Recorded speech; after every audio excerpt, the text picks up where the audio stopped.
আসসালামু আলাইকুম প্রিয় দর্শক, আমি কিন্তু চলে এসেছি সেই টাঙ্গাইলে। কারণ কি, একটা আশ্চর্যজনক জিনিস দেখাবো। আমাদের ছেলে সন্তানরা লেখাপড়া করে না, তাদেরকে কত আমরা অনুরোধ করে লেখাপড়া করে না, অথচ কিন্তু আমার টাঙ্গাইলের এক বোন, তার হাত নাই, এটা অনেক দুঃখের সাথে বলতে হয়। তার দুইটা হাত নাই, সে এসএসসি পাশ করার পরে বর্তমানে কোথায় পড়তেছেন আপু? কৃষি ডিপ্লোমা নিয়ে পড়তেছি। কৃষি ডিপ্লোমা পড়তেছে। কৃষি ডিপ্লোমা পাশ করলে কিন্তু আপুর চাকরি। ঠিক আছে আপু, আপুর মার সাথে কথা বলবো। কেমন আছেন আপনি? ভালো আছি, আপনারা কেমন আছেন? আমরা ভালো আছি। আপনার এই মেয়েটার নিয়ে দুঃখ করবেন না নাকি? না দুঃখ করেন খুব? দুঃখ করি না। কেন দুঃখ চাকরি করেন? না হয় তাহলে আমার কি উপায়? বড় চাকরি তো হবে ইনশাল্লাহ, আপনি জানেন একটা এই মেয়ের অবশ্যই চাকরি হবে। আমি চাই আমার মেয়ে একটা চাকরি হোক। আপনার বাচ্চা কাচ্চা কয়জন? আমার 3 জন বাচ্চা কাচ্চা। সেগুলো কিভাবে লেখাপড়া, কি আপনার হাজবেন্ড কি করে? আমার হাজবেন্ড সিএনজি চালক। সিএনজি চালায় 3 জন ছেলে পেলে মানুষ করতেছেন হ্যাঁ, আপনি? দিন আনি দিন খাই। তাই? ও কয় নাম্বার? ও কি ছোট? ছোট। বড়গুলা? আমার এক ছেলে মাস্টার্স কমপ্লিট করছে। মাস্টার্স কমপ্লিট করছে, এই সিএনজি চালায় তার পিতা তার সন্তানকে মানুষ করছে। মাসে প্রতি মাসে 10,000 করে টাকা লাগছে তার। আচ্ছা আচ্ছা, ও কি চাকরি হয়েছে? আর চাকরি হয় নাই, বেকার বসে রয়েছে এখন। আর মেয়ে? মেয়ে ইন্টার পাস করে বিয়ে দিছি। বিয়ে দিছে। অনেক ঋণ পাতে আছি, অনেক কিছু। প্রিয় দর্শক, একটা বিষয় বলবো, দেখেন তার পিতা কিন্তু সিএনজি চালক, সিএনজি চালিয়ে কিন্তু তার সন্তান মাস্টার্স পাস করছে, তারপরে তার মেয়ে ইন্টারমিডিয়েট পাস, আর একটা মেয়ে কিন্তু ম্যাট্রিক এসএসসি পাস করে কি ডিপ্লোমাতে পড়ছে। তাহলে প্রতিভা লুকিয়ে আছে, কিন্তু এরা কিন্তু কোনো সাহায্য সহায়তা পায় না। ওই উপজেলা বা কোথা থেকে কোনো সাহায্য পান? সাহায্য শিক্ষা ভাতার জন্য মাস বছরে 6,000 টাকা। কেন প্রতিবন্ধী ভাতা পাবে? একটা একটা পাওয়ার কথা, এটা তো কখনো অ্যাপ্লাই করেন না আপনার উপজেলায়? অনেকেই কাছে বলছি, কেউ দেয় না।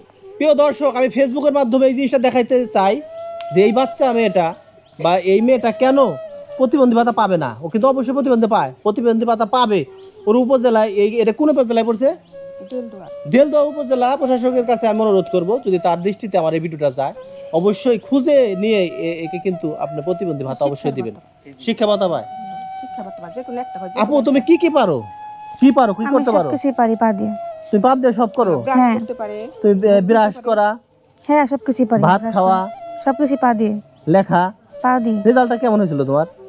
বেশি একটা ভালো না, আমি সুযোগ সুবিধা পাইনি। তোমাকে কেন বেশি সময় দেওয়া হয় নাই? না, আমাকে সময় দেওয়া হয় নাই। মানে সাধারণ ছাত্র যেভাবে লেখছে ওই সময় দিয়েছে তোমাকে? ওইভাবেই দিছি। এটা হইলো নাকি প্রিয় দর্শক? ওর যেহেতু একটু সমস্যা, ওকে স্পেশালি কিন্তু সময় বেশি দেওয়া উচিত ছিল কিনা বলেন আপনারা? আপনাদের কাছে আমি প্রশ্ন রেখে গেলাম, এটা কিন্তু উচিত ছিল টিচারদেরকে এর ভোট বসে যে এর জন্য স্পেশালি সময় বেশি দিবে। যে হাত দিয়ে লিখবো, তার যদি 1 ঘন্টা লাগে, ওর কিন্তু 1.5 ঘন্টা লাগবে। তাই এরকম হয় না? একটু সময় লাগে না লিখতে? হ্যাঁ, সময় লাগে। তাহলে তো আপু তোমার একটু লেখাটা দেখি আমরা। আচ্ছা আচ্ছা, দেখো আমাদের লেখাটা একটু। প্রিয় দর্শক, একটু দেখবো এই লেখাটা। হ্যাঁ, আপু কিন্তু পাউতে লেখে, দেখেন সময় লাগে লিখতে, অবশ্যই সময় লাগবে। কারণ যেটা হাত দিয়ে আমরা করি সেটা ও পাও দিয়ে করবে, পা দিয়ে করবে। হ্যাঁ, এখানে আমরা লিখি, খালি দে আচ্ছা, সাইডের মধ্যে লিখবে। লিখলে তার কিন্তু একটু সময় লাগতে পারে, তাহলে সময় লাগলে কেন তাকে সময় দেওয়া হবে না? তাকে কিন্তু অবশ্যই দেখেন প্রিয় দর্শক,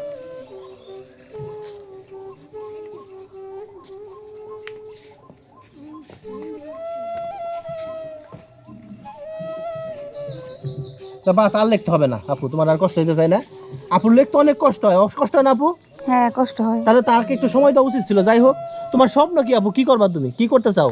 স্বপ্ন আমার একটা চাকরি চাই। মানে সরকারি চাকরি? হ্যাঁ। গভর্নমেন্ট চাকরি? হ্যাঁ, যে কোনো একটা প্রিয় চাকরি দর্শক, হবে। এর কি স্বপ্ন? একটা গভর্নমেন্ট চাকরি।